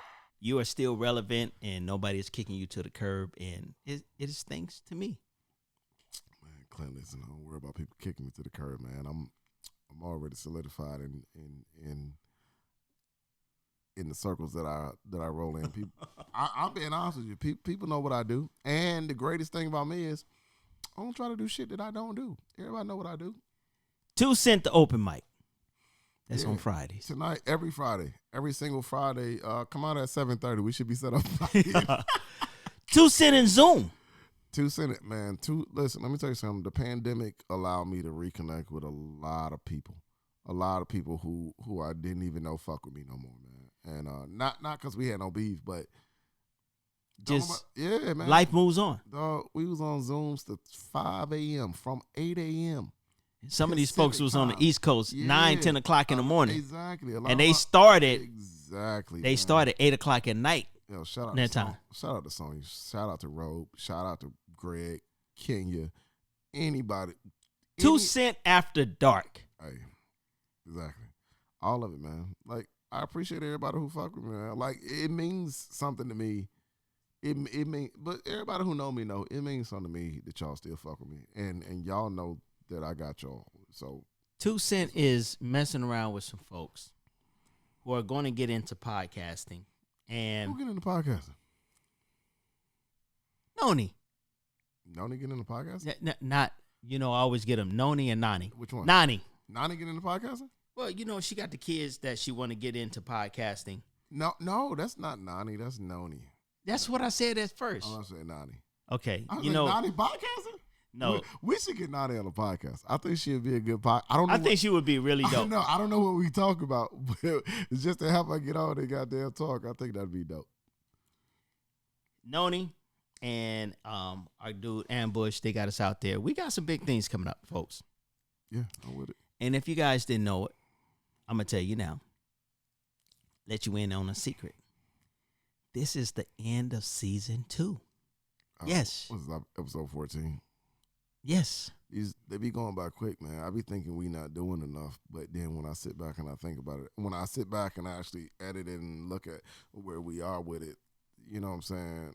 Yeah, like 12, 13 podcasts should be, that's a season. You want to do 15? Or this it? Is it? 13? You know what? If 13 is an unlucky number. We should do one more. Is this 13? I lose count. This is episode 13, I believe. All right. I can't count. This might be 14. Yeah, it might be 14. I'm tripping. Where my phone at? This shit might be 14. We have some things. We got we're meeting with Nani. Nani, it's so much going on. You'll be in the middle of, getting ready to do something, and then it's like, dude. So she had an event, and it was talk about an old event or the new. You got to talk about what she got coming up. She has the virtual Black Bachelorette. You know what? Hold on. Somebody get married. How do you pronounce that word right there? Pronounce that word right there. Oh, what is Black this? Bachelorette. That is Bachelorette. Bachelorette. I don't even know what the fuck a virtual Black Bachelorette. Hey, but you know what? Noni does, and she's making it happen Celebrating the class of 2021 high school and college graduates. Yeah. We're partnered with a lot of folks. Noni invited us into her world of education. It's a phenomenal thing. She has so many of these students. They're part of an organization called BEAM, BEAM, and it stands for Black Educational Achievement Movement. Listen, folks, let me tell you something. I don't care what your background is. I don't care if you're a black person with green eyes or whoever. Let me tell you something, man. It's so many people out here trying to do the world some good, trying to educate people, trying to make sure our kids are on a positive path. And Noni is one of the people. Noni is Noni Causey. She was on our podcast where we talked about gentrification. And let me tell you something. This woman is the most phenomenal woman that you can probably meet outside of your own mother. All right. And no, she's not that old. But outside of your own mother, she is phenomenal. Her life is centered around educating kids from the comforts of her home. She's building workshops in her own backyard with her own money, folks, just to give these kids a space. And these kids are starting their own podcast. I don't know what it's called right now, but they're starting their own podcast. Oh, yeah. And she's Noni at beamvillage.org. Please, folks, do me a favor. That's her Instagram? That's her email. Her email. Okay. What's her Instagram? I want to make sure we put that out there too. I gotta find it. But folks, do me a favor. Send Noni, NONI, at beamvillage.org. Tell her you heard about her organization here on 2 Cent the Podcast. And just send her some words of inspiration, because this lady she's just single-handedly trying to do everything she can for her community, educating, giving these kids an outlet. Let me tell you something, man. I can talk about 2 Cent the Podcast, 2 Cent open mic, 2 Cent. I can talk about 2 Cent, but you know what? 2 Cent really is irrelevant if you don't mention the people that are doing some very good things in our community. So You guys heard the information. I mean, let me give a little bit more information. That's Noni Causey, www.beamvillage.org. That's Beam, BEAM. Yeah, VILLAGE.org. If you want to check her out there on her site.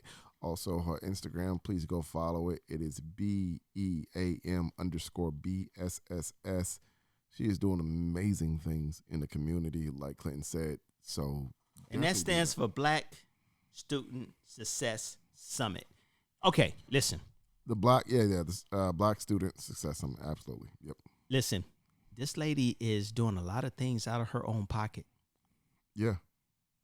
You know what? If you guys get a chance, you know what? Find out her Cash App. Do what you can. Send a couple dollars. It don't have to be much. And she didn't ask us to do this. She doesn't even know we're doing this right now. And she would probably, slap us in the face. We should start getting people Cash App. Like, we should really start getting like a business, maybe a Black business Cash App every week and just putting it out there, man. Even if y'all send $1. Send $1. Let's just see what we can do.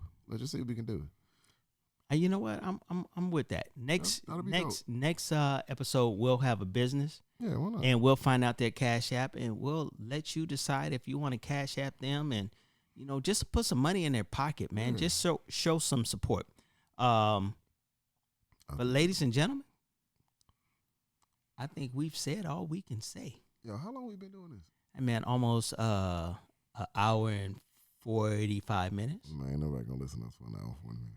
Not just like They'll come, ladies and gentlemen, you can decide.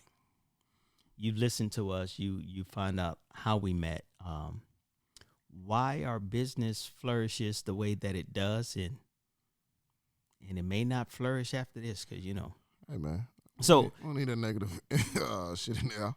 Thank you. I am going to leave this podcast with two things.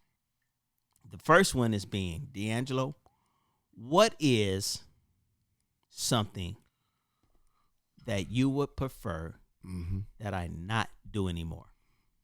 Oh, it's not something I want you to not do anymore. I just want you to consider all angles. Like I must always consider the business side of it. Everybody who do anything for us, I always consider them the artists. Anything that we do, it's a partnership outside of our partnership. Just understand. I mean, like I always say, like even behind doors, everybody want to win. Everybody want to win. Even if they can't win and not in positions to win, they want to win. Even if it's not even if we can't we cannot help them win, we can make sure that they're not losing and dealing with us.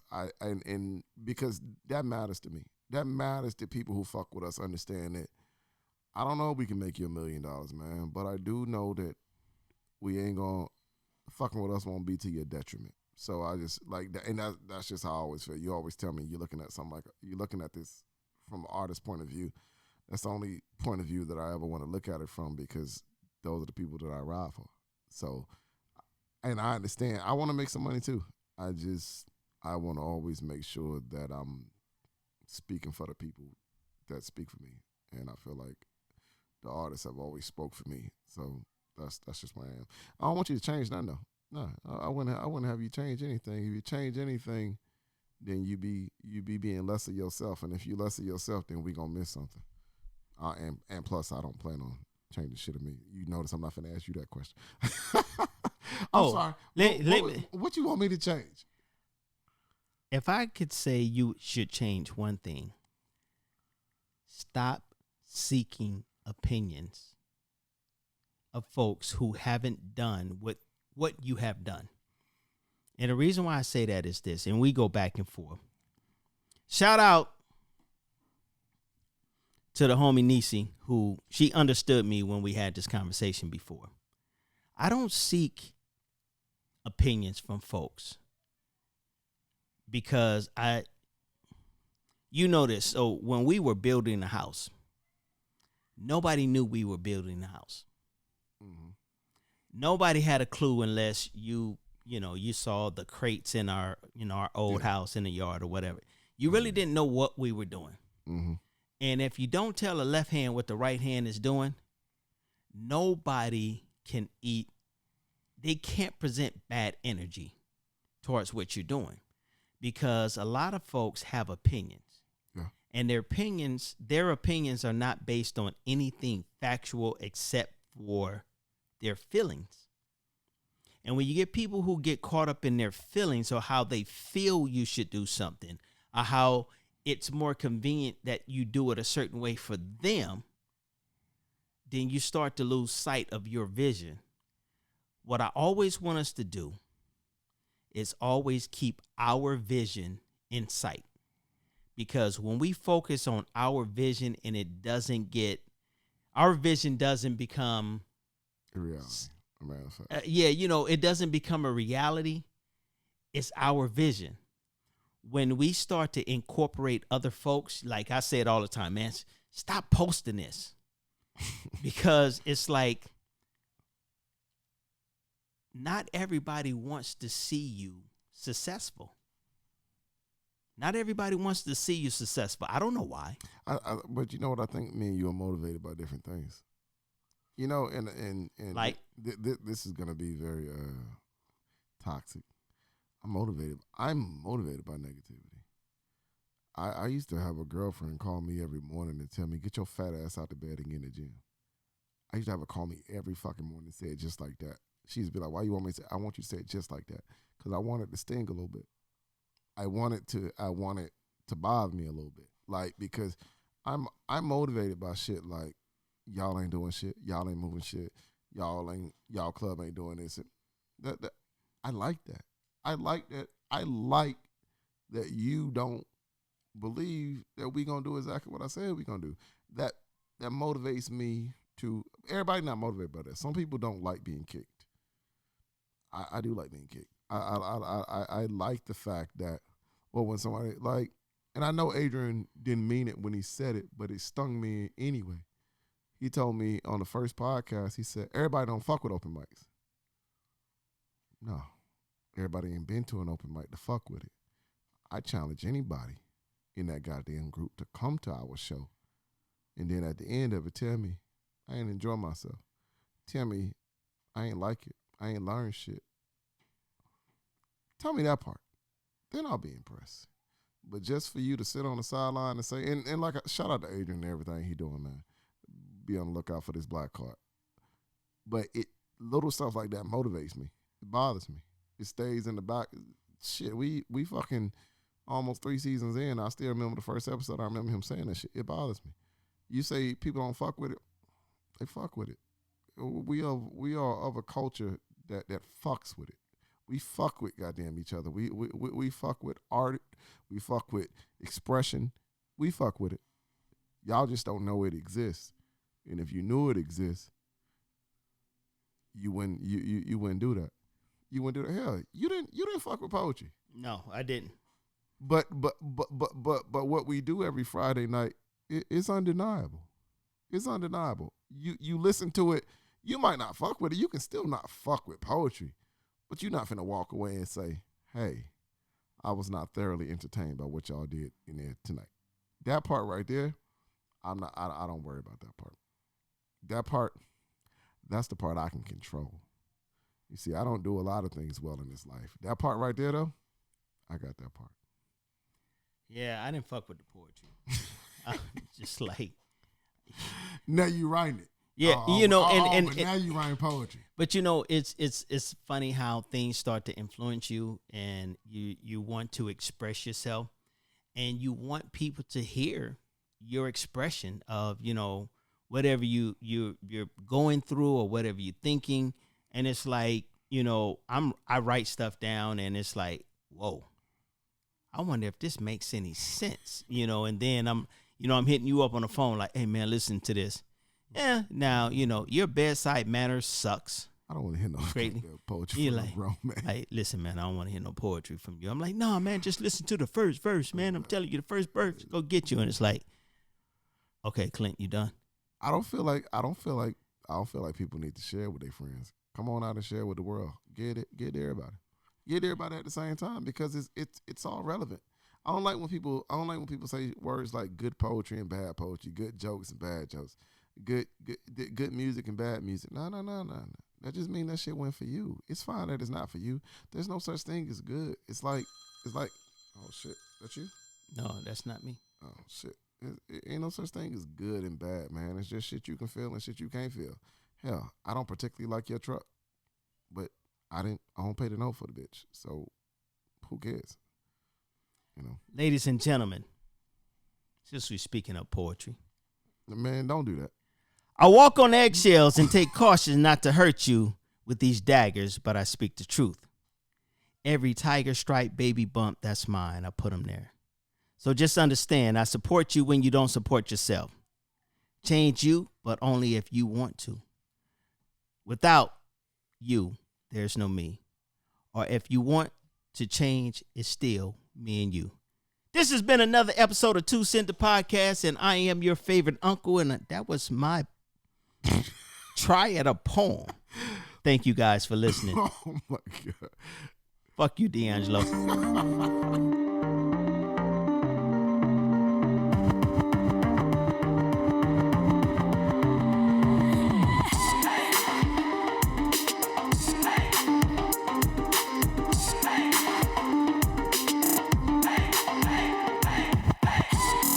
This has been 2 Cents, the podcast, hosted by Clinton Washington, with co-host D'Angelo Gillespie, brought to you by Underway Entertainment and Pound the Pavement Productions. Thanks for listening.